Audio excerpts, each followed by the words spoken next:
today, Blizzard 2013. Took us 3.5 hours to snow blow and to shovel the driveway. Might have lost our mailbox.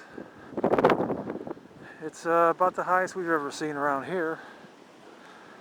The winds haven't stopped all day. This is, I'm guessing, 4 o'clock in the afternoon. And here we are, dug out, vehicles and all.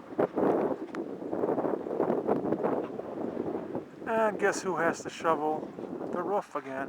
Laura and I. Hopefully we can use some of the roof rake tomorrow when I get out of work. We'll see how it goes.